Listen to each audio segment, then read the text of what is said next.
সেদিন দলে দলে লোকজন আমাদের ঘরে ঢুকেছিল। কেউ দেখছিল আম্মাকে, কেউ আবার আব্বাকে। অথচ সবার দেখার কথা ছিল আমার বড় আপাকে। সময়টা ছিল হেমন্তের এক সোনাঝরা মিষ্টি দুপুর। সারা বাড়ি জুড়ে থই থই আনন্দ। আমাদের পরিবারে প্রথম বিয়ে বলে কথা। অবনী আপার বিয়েটা তখন সম্পূর্ণ হয়ে গিয়েছিল কায়সার ভাইয়ের সাথে। কায়সার ভাই হলো আমার বড় চাচার মেজো ছেলে। দাদি আব্বাকে প্রচন্ড ভালোবাসতেন, ছোট বলে সে। আবার সেই ছোট ছেলের ঘরে প্রথম সন্তান আমার অবনী আপা। দাদির পরাণ ছিল আমার অবনী আপা। দাদি খুব চেয়েছেন নিজেই পাত্র ঠিক করবেন তার অবনীর জন্য। হলো তাই। আব্বাও তার মায়ের আবদার কখনো ফেলতে পারেনি এই জীবন। এক বাক্যে রাজি হয়ে গেলেন। আপার সাথে কায়সার ভাইয়ের বিয়ের কথা যখন দুই পরিবারের মাঝে পাকা হয়, তখন আপা ক্লাস 8-এ পড়ে, 14 বছর বয়স। আর কায়সার ভাই তখন কলেজে পড়ে, হোস্টেলে থাকে। আপা কলেজ পাশ করলেই বিয়ে হবে। গুরু গম্ভীর কায়সার ভাইয়ের দিক থেকেও কোনো আপত্তি ছিল না। আপার সাথে অতিরিক্ত কথাও বলতেন না তিনি। আপাও লজ্জায় লুকিয়ে লুকিয়ে থাকতো কায়সার ভাই বাড়িতে এলে। আব্বা তারপর বিদেশে চলে যান। সবকিছু ঠিকঠাক চলছে। এদিকে যখন আপা কিশোরী বয়স পেরিয়ে চঞ্চল তারুণ্য পা রাখলো, দুই পরিবারের অপেক্ষার অবসান হলো। বিয়ের দিন ঘনিয়ে আসছে। আম্মা আব্বাকে চিঠি লিখেন আপার বিয়ের বিষয়। তখন চিঠির স্বর্ণালী যুগ ছিল। চিঠির উত্তর আসতে 3 মাস লেগে যেত। বসে থাকার সময় নেই। আম্মা আমাকে সাথে করে বড় বাজারে গেলেন। আব্বার কাছে টেলিগ্রাম করলেন কিভাবে কি করবেন বিয়ের বিষয়ে। তখন টেলিগ্রাম ছিল দেশের বাইরে বার্তা আদান প্রদানের সবচেয়ে দ্রুততম মাধ্যম। আব্বার থেকে জবাব এলো, আমি অবনীর বিয়ের আগেই বাড়িতে পৌঁছে যাব, তুমি সব প্রস্তুতি করতে থাকো। তারপর আব্বা অনেক টাকা পাঠিয়েছিল বড় আপার বিয়ে উপলক্ষে। বিয়ের কাজ ছাপানো শেষ, বিলিও করা শেষ, সমস্ত আয়োজন শেষ। আব্বা আসা হয় না। বিয়ের দিন যত ঘনিয়ে আসছে, আমার আম্মার মন খারাপ ততই গম্ভীর হচ্ছে, গিরিখাদের মতন। আপার গায়ে হলুদের দিন মেজো আপা মানে সজনী আপা ছন গলায় আম্মাকে বলল, তোমার জামাই আসে না কেন? আগের মতো চিঠিও লিখো না আমাদের কোনো বোনের কাছে। দূরে গেলে বুঝি পুরুষ মানুষের মন পাথর হইয়া যায়। তখন আম্মার হাতে নারিকেল শলার চিকন বিছানা ঝাড়ু ছিল। আম্মা ছ্যাদ করে উঠলেন গরম তেলে পানি পড়ার মতো। সেই ঝাড়ু দিয়ে সজনী আপার পিঠে এলোপাথারি মারলেন। গজগজ করে বললেন, পড়াশোনা করে মুখের ভাষা এমন হলো কেন তোর? পিতাকে নিয়ে কেউ এভাবে কথা বলে? জালিম কোথাকার! বাড়িতে এসে বসে থাকলে পেটে ভাত আসবে না, আর বইয়ের ভাষায় কথা বলতে পারিস না? তুই ধোপা বাড়ির মেয়েদের সাথে মিশে নষ্ট হয়ে গেছিস দিনে দিনে। পরিবারের কার সাথে কিভাবে কথা বলতে হয় জানিস না? তোর পড়াশোনা বন্ধ। কি লাভ হচ্ছে পড়াশোনা করে? কি শিখেছিস স্কুলে গিয়ে? তোর আব্বা আসলেই তোকে বিয়ে দিয়ে দিব কোনো জেলে বা মাঝির কাছে। তখন এইভাবে কথা বলিস তুই? আমি অবনী রজনী কিভাবে কথা বলি দেখিস না? সজনী আপা তখন মিনমিনিয়ে বলল, তুমি হইলা মাস্টারের মাইয়া, তুমি তো বইয়ের ভাষায় কথা কইবাই।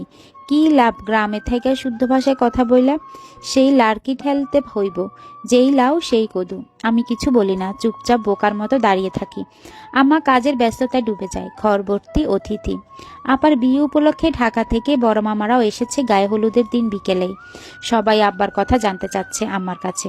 নানুও উৎকণ্ঠা নিয়ে জিজ্ঞেস করলো, কি রে জেসমিন, কইলি জামাই আইব অবনীর বিয়ার আগেই? আমার আগে দাদি উত্তর দিল, বেয়াই আইব আমার মন কইতাছে। দাদির কথা ঠিক হয়েছে। আব্বা সত্যি সত্যি আপার বিয়ের দিন দুপুরে এসে পড়ল। কিন্তু চমকপ্রদ কাহিনী হলো, আব্বার পায়ে পায়ে সঙ্গী হয়ে বিড়ালের ন্যায় এক বিদেশিও ঢুকলো আমাদের ঘরের ভেতর। অল্প সময়ের ব্যবধানে বিয়ে বাড়ি উৎসব মুখর পরিবেশ থমথমে রূপ ধারণ করল। সবাই অবাক চোখে আব্বাকে দেখছে। আড়ালে আবডালে আশেপাশে বাড়ির মানুষ জটলা বেঁধে আমাদের ঘরে ঢুকলো। গ্রামে সামান্য কিছু ঘটলেও আগুনের হলকার মতন চারদিকে ছড়িয়ে যায়। নানা জনে নানা কথা বলছে। কেউ বলছে চলেন নতুন বউ দেখি, বাকি জনে উৎসুক চোখে মুখে বলে, ওই বাড়ির মাইয়ার বাড়ির পোলার লগে বিয়া হইছে, হে গোরে কি দেখমু? দেখার জিনিস তো এইখানেই। কি সুন্দর বেরিয়ে বিয়া করিল কামরুল। আসলে তাই, অনেক সুন্দর, আম্মার চেয়ে বেশি সুন্দর। আব্বা তাকে আম্মার বেডরুমে নিয়ে গেল। আমি ও মেজো আপা আব্বাকে পা ছুঁয়ে সালাম করলাম। আব্বা আমাদের দুই বোনকে আদেশের সুরে বলল, নতুন অতিথিকে সালাম করো। আব্বা আমাদেরকে আগে থেকে তুই না বলে তুমি বলে সম্বোধন করে। আমিও সালাম দিলাম ওনার পা ছুঁয়ে। সজনী আপা সালাম না দিয়ে 3 লাফে ঘরে দৌড় ডিঙ্গিয়ে উঠানে পা রাখলো। আমিও তার সাথে বাইরে গেলাম। নানি বিলাপ করছে ঘরের পেছনে গিয়া। দাদি স্বাভাবিক আছে। মেজো আপা রসুই ঘরে আম্মার কাছে গেল। চোয়াল শক্ত করে দৃষ্টিতে কঠিনত এনে আম্মার দিকে চাইলো। আম্মা তার চেয়েও দৃষ্টি কঠিন করে তাকালো মেজো আপার দিকে। টনটনে গলায় বলল, তুই কি বলবি আমি জানি। একজন বিয়া করা মনের আনন্দে বউ নিয়ে আইছে, তাহলে তোদের আনন্দ বন্ধ হবে কেন? যা বিয়ের আনন্দ কর গিয়ে। আমি হন্তদন্ত পায়ে বড় কাকার ঘরে গেলাম। বধূ বেশে বসে থাকা বড় আপার কানে কানে কথাটা বললাম। আপা খলখল করে উঠল শুনে, বলল, ফালতু কথা নিয়ে আসছিস আমাদের ঘরে? কিসের নতুন বিদেশিনী? পরে কেঁদে ফেললাম আমি। আপা বসা থেকে উঠে দাঁড়ালো। সাজানো রঙিন মায়াবী মুখখানি পাংশুটে আকার ধারণ করলো। কারুকাজ খাচিত শাড়ির কুচিগুলো এক হাত দিয়ে একটু উপরে তুলে ধরলো। আমার সাথে 3 উঠান ডেঙ্গিয়ে ঘরের ভেতর এলো। নানি ফ্যাঁসফেঁসে গলায় আপাকে বলল, নানু ভাই, তুই স্বামীর ঘর থেকে উঠে আইলি কেন? আপা নিরুত্তর। দাদি বলল, হ্যাঁ রে নবু বোন, তুই চইলা যা। কইলাম স্বামীর ঘরে। আপা কাউরে প্রতি উত্তর দিল না, সোজা আম্মার রুমে গেল। আমি মেজো আপার পাশ ঘেঁষে দাঁড়ালাম। আপা, আপনি 5 বছর পর দেশে আসলেন, কিন্তু ইনি কে? তার জবাব তোমার আম্মাকে জিজ্ঞেস করো গিয়ে। আপা রেগে গেল, বলল, মান সম্মান সব শেষ করে দিলেন? আম্মাকে কি আর জিজ্ঞেস করব? আমি বুঝি না আমার ঘর এখন টিকবে? আব্বা, আপনার বিবেক পচে গেল বিদেশের মাটিতে থেকে। ছি আব্বা। আপার গালে ঠাস করে 2টো চর বসিয়ে দিল। ক্রোধান্বিত হয়ে ধমকের সুরে বললেন, বেয়াদব মেয়ে কোথাকার!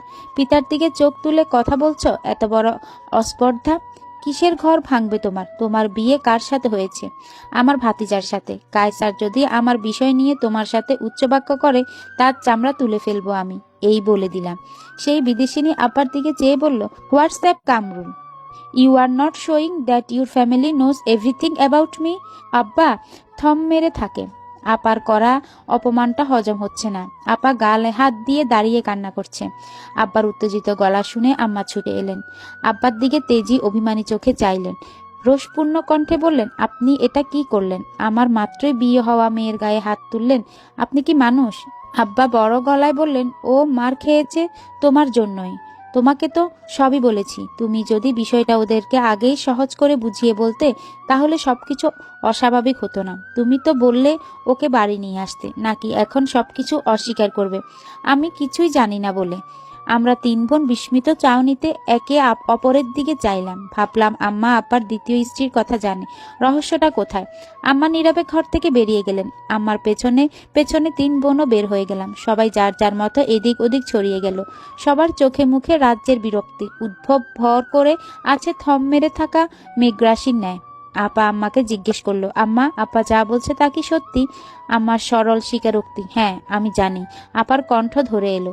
ভেজা কণ্ঠে জানতে চাইলো, আম্মা কেন নিজের পায়ে নিজে কুড়াল মারলেন? কি সে অজ্ঞাত কারণ, যা আমরা 3 বোনও জানি না? সজনী আপা জেদি, চঞ্চল ও অধৈর্যশীল। কড়া সুরে বলে ফেললো, আম্মা, আমি হেই সাদা চামড়ার বেরিয়ে মাইরা ফেলাম। আমাদের ঘরে হেই থাকতে পারবো না। আমি কাউরে ডরাই না। বড় আপা চাইলেও আর আম্মার কাছে থাকতে পারলো না। বড় কাকার ঘরে, অর্থাৎ তার স্বামীর ঘরে চলে যেতে হলো ডাক পড়াতে। আম্মা আপার দিকে চেয়ে বলল, চুলায় লাড়কি দেখেছিস মেয়ে? একদম পুড়ে ফেলবো তোকে। ছোট মুখে বড় কথা বলবি না, যা ভাগ। সজনী আপা গোমরা মুখে ধূপধাপ পায়ের আওয়াজ তুলে রসুই ঘর থেকে বের হয়ে গেল। আমি আম্মার দিকে চেয়ে বললাম, আম্মা, আমি কি চলে যাব? না, তোমার পাশে একটু বসবো। আম্মা আমার হাত ধরে টেনে নিজের পাশে ঘেঁষে পিড়িতে বসালেন। গুমরে কেঁদে উঠলেন আম্মা। আমিও হু করে কেঁদে উঠলাম। আম্মা বলল, আম্মা, মরে গেলেও তোর আব্বার বিদেশিনীকে কিছু বলিস না। তোরা তো আর ছোট ন, নিজেকে নিজেই দেখে শুনে রাখতে পারবি। আর তোর আব্বা এবং সেও কিন্তু তোদের অবহেলা করবে না। এমন কথাই হয়েছে তোর আব্বার আমার সাথে। আমি নিস্তেজ গলায় জানতে চাইলাম, আম্মা, তুমি কি মরে যাবে? মরণ কপালে যখন থাকবে তখন আটকানোর সাধ্য কারণ নেই মা। তুমি সবার ছোট হলেও মার বুঝদার লক্ষ্মী মেয়ে। সামনে মেট্রিক পরীক্ষা তোর, ভালো রেজাল্ট করবি, পড়াশোনা শেষ করে ভালো চাকরি করবি তুই। মা আকাশের তারা হয়ে তোদের 3 বোনকে দেখব। তোরা মায়ের 7 রাজার ধন, বুকের মানিক। আমার নারী জনম সার্থক তোদের জন্ম দিতে পেরে বলে। আম্মা আর কিছু বলতে পারলো না, চুপ হয়ে গেল। আমরা সবাই লক্ষ্য করে দেখলাম, রাতে আবার সেই বিদেশিনীকে নিয়ে আম্মার রুমে ঘুমিয়েছে। ঘর ভর্তি অতিথি, তাই আম্মা ঘরের ভিতর এক চিলেতে খালি জায়গায় ঘুমিয়েছে। পরের দিন সব অতিথি চলে গেল। নানি আম্মার জন্য কান্না করতে করতে বিদায় নিল। কায়সার ভাইয়ের সাথে বড় আপার একটু একটু প্রেম জমেছে টের পাচ্ছি। কায়সার ভাই আমাকে আর সজনী আপার কাছে বড় আপার বিষয়ে নালিশ দিল দুষ্ট মিষ্টি চোখে। বলল, তোরা তো এখন আমার শালিকা, তোরাই বিচার কর এবার। অবনী এত গুটিয়ে থাকে কেন? আমার কাছে আসলে মনে মনে কিন্তু খুব চাই ওই পুরুষটাকে, তা আমি অনেক বুঝি, কিন্তু উপরে উপরে অনেক ভাব ধরে কেন? সামান্য হাত ধরতে গেলেও লজ্জাবতী পাতার মতো চুপসে যায়। এভাবে চললে আমি 5 বছরেও বাবু আব্বু ডাক শুনতে পারবো না। কায়সার ভাইয়ের মুখে এটা শুনে সজনী আপা বলল, ও মা গো, আমার বোন বেশি শরমে মরে, এর লাই তুমি বুঝি শরমপনা করবা ভাই? কি সব কথা কইলা তুমি আমাদের দুই বোনের কাছে? সজনী আপা সরে গেল কায়সার ভাইয়ের সামনে থেকে। কি রে সজনী, তুই ও কিছু আমাদের ক। আব্বার ঘটনার হয়তো আপার মন খুব খারাপ, সেটার জন্যই আমিও ক্ষেপে আছি। বিয়ের আমেজটা আর হয়ে যাক, তারপরে কামরুল মিয়ার সাথে বোঝাপড়া আছে আমার। আমার চাচিরে সে এবারে ব্যথায় সমুদ্রে ফেলে পার পাবে না, অন্তত আমার কাছ থেকে। আচ্ছা কায়সার ভাই, আমি এখন যাই। আপনাদের দুই শিলপাটার মাঝে আমি আদা হয়ে পিষে যেতে চাই না বলে আমিও সরে গেলাম কায়সার ভাইয়ের সামনে থেকে। তারপরের দিন বিকেলে দাদি এক কথায় আব্বার উপর বিরাট অসন্তোষ প্রকাশ করলো দ্বিতীয় বিয়ে নিয়ে। আব্বাও এই প্রথম দাদির মুখে মুখে তর্ক করলো নানান যুক্তি খণ্ডন করে। আব্বা খেপে গেল আম্মার উপর। কেন দাদিকে বুঝিয়ে ম্যানেজ করে রাখলো না আগেই?